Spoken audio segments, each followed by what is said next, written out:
British साम्राज्याचा सूर्य कधीही मावळणार नाही अशी दरपोक्ती केलेल्या ब्रिटनला गेल्या अनेक वर्षांपासून लागलेला राजकीय अस्थिरतेचा शाप आज तागायत कायमच असल्याचं पुन्हा एकदा नव्यानं अनुभवाला आलंय. गेल्या केवळ एक दशकाच्या अत्यल्प कालखंडात ब्रिटनवर आता 7वा पंतप्रधान पाहण्याची नामुष्की ओढवते. अलीकडच्या काळात ब्रिटनमध्ये पंतप्रधान पद हे आळवावरच्या पाण्यासारखंच ठरलंय.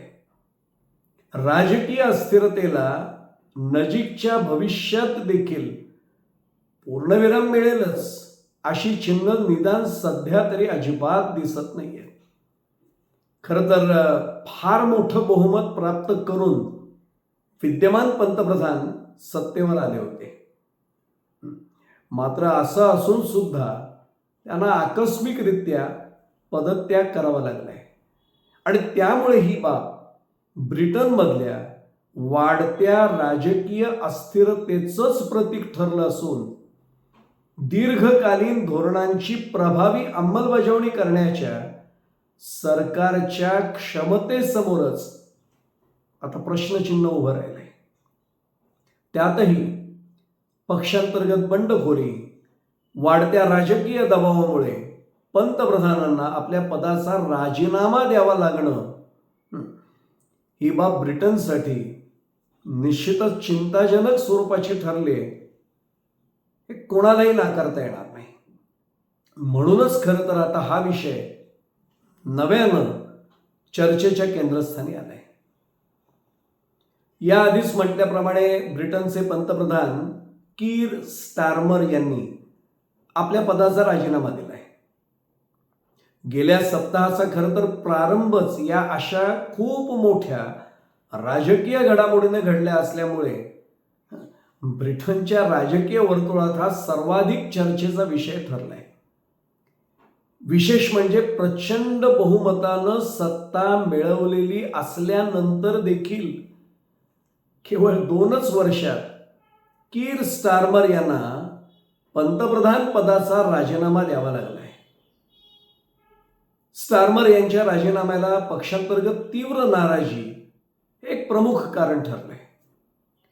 देशाचा अत्यंत सुस्त असा आर्थिक विकास, सातत्यानं वाढत चाललेली महागाई आणि सन 2030 पर्यंत नाटो संघटनेच्या मानकांना अनुसरून संरक्षण खर्च हा देशाच्या GDPच्या 2.5% वाढवण्याच्या निर्णयामुळे स्टारमर यांच्या सत्ताधारी लेबर पार्टीत म्हणजेच मजूर पक्षामध्ये लेबर पार्टीमध्ये अत्यंत तीव्र स्वरूपाचे अंतर्गत मतभेद निर्माण झाले होते. विशेष म्हणजे केवळ 2च वर्षांपूर्वी सुमारे 2 दशकांच्या खंडानंतर स्टारमर यांनी त्यांच्या मजूर पक्षाला प्रचंड बहुमतासह पुन्हा एकदा सत्तेत आणलं होतं. राष्ट्रीय हित हे वैयक्तिक महत्वाकांक्षेपेक्षा नेहमीच मोठं असतं अशी प्रतिक्रिया स्टारमर यांनी त्यांच्या राजीनाम्याच्या संदर्भात व्यक्त केलेली असली तरीही त्यांच्या या राजीनाम्यामागील त्यांच्यावरचा राजकीय दबाव हा मुळीच लपून राहिलेला नाहीये. स्टारमर यांनी आपल्या पदाचा राजीनामा दिलेला असल्यामुळे ब्रिटनला आता केवळ 10 वर्षातल्या आपल्या 7व्या पंतप्रधानाची निवड करावी लागणार आहे. वास्तविक पाहता केवळ 2च वर्षांपूर्वी झालेल्या ब्रिटनमधल्या या सार्वत्रिक निवडणुकीत कीर स्टारमर यांच्या नेतृत्वाखाली त्यांच्या मजूर पक्षानं लेबर पार्टीनं प्रचंड मोठा विजय प्राप्त केला होता. खरंच प्रचंड, शब्दशः प्रचंड मोठा. खरं तर त्या विजयामुळे दुसऱ्या महायुद्धानंतर ब्रिटनमध्ये झालेल्या निवडणुकीच्या निकालाचं स्मरण सर्वांना झालं होतं. त्यावेळी तत्कालीन पंतप्रधान विन्स्टन चर्चिल यांनी ब्रिटनला दुसऱ्या महायुद्धात विजय मिळवून दिलेला होता. मात्र तरीही युद्ध संपताच ब्रिटिश मतदारांनी त्यांना सत्तेवरून दूर करून देशात शांतता, पुनर्रचना आणि स्थिरता निर्माण करण्याच्या हेतूनं त्यावेळच्या विरोधी पक्ष असलेल्या मजूर पक्षालाच भरभरून मतदान केलं होतं, भरभरून कौल दिला होता. त्यावेळी मजूर पक्षानं 393 जागा जिंकल्या होत्या. 2 वर्षांपूर्वी म्हणजे सन 2024च्या निवडणुकीत तुलनेनं मतांची टक्केवारी कमी असून सुद्धा मजूर पक्षानं तब्बल 411 जागा जिंकून फार मोठं राजकीय यश मिळवलं होतं. ब्रिटनच्या मतदारांनी मजूर पक्षाला तब्बल 14 वर्षानंतर पुन्हा एकदा सत्तेत येण्याची संधी दिली होती. मात्र असं असून सुद्धा केवळ 2च वर्षात त्या पक्षाच्या पंतप्रधानाला राजीनामा द्यावा लागणं ही बाब खचितच नामुष्कीची मानली जाते. आजवर मार्गारेट थॅचर आणि टोनी ब्लेअर या केवळ 2च पंतप्रधानांचा एकत्रित कार्यकाळ हा सुमारे 2 दशकांचा राहिला आहे. मात्र गेल्या केवळ 1 दशकभरात ब्रिटनला तब्बल 6 पंतप्रधानांचा कार्यकाळ पाहावा लागणं ही बाब तिथल्या राजकीय अस्थिरतेचंच निदर्शक ठरले.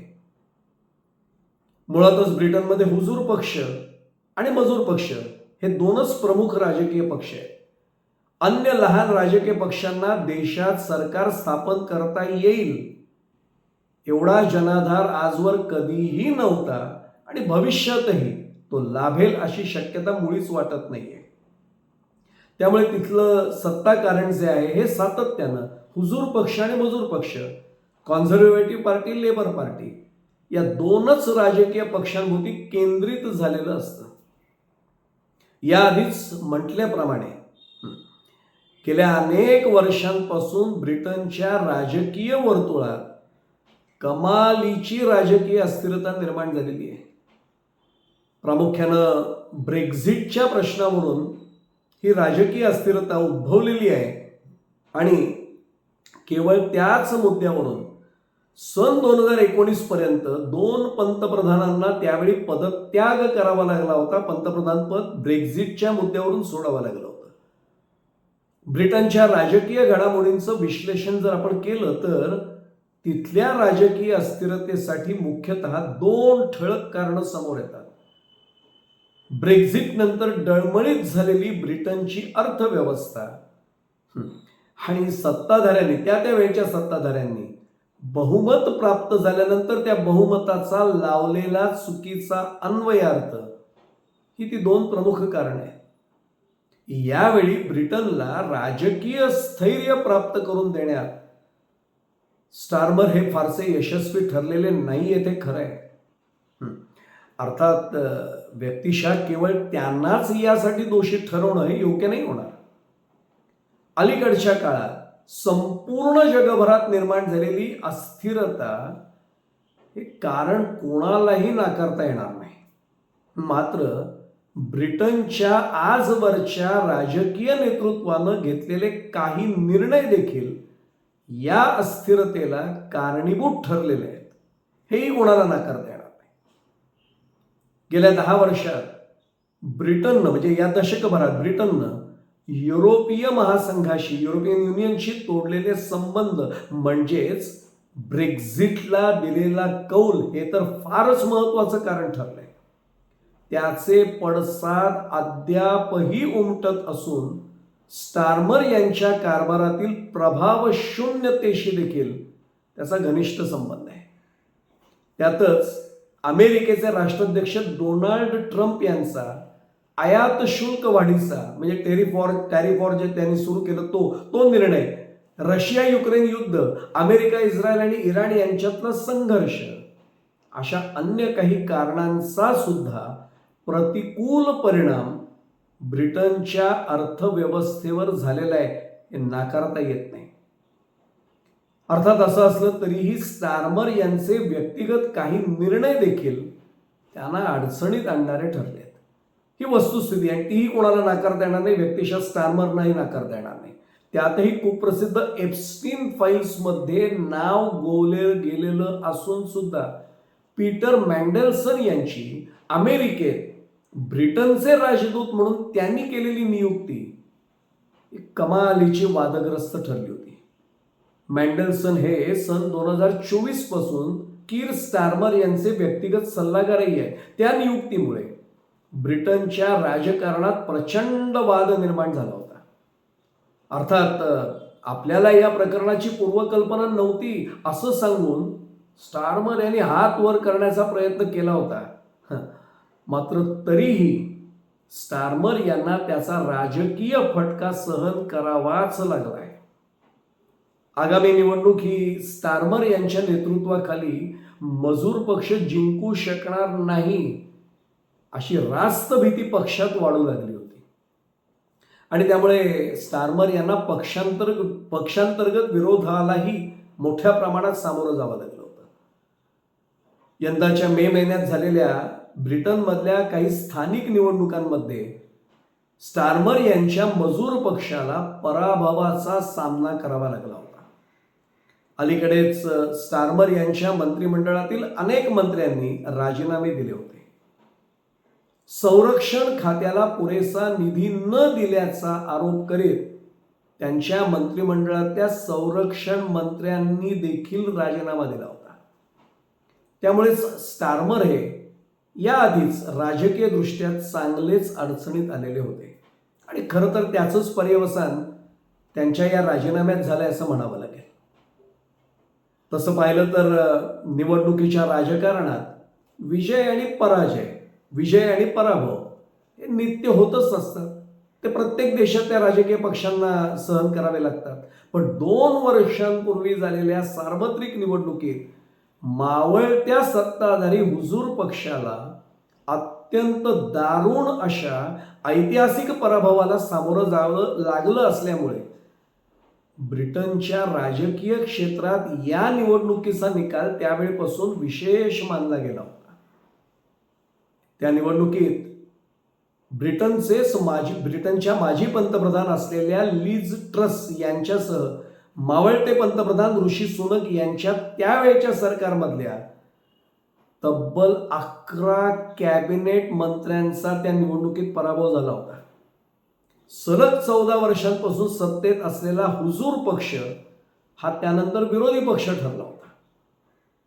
त्यापूर्वीच्या निवडणुकीच्या तुलनेत हुजूर पक्षाच्या 248 जागा कमी झाल्या होत्या आणि मजूर पक्षाच्या मात्र 210 जागा त्यावेळी वाढल्या होत्या.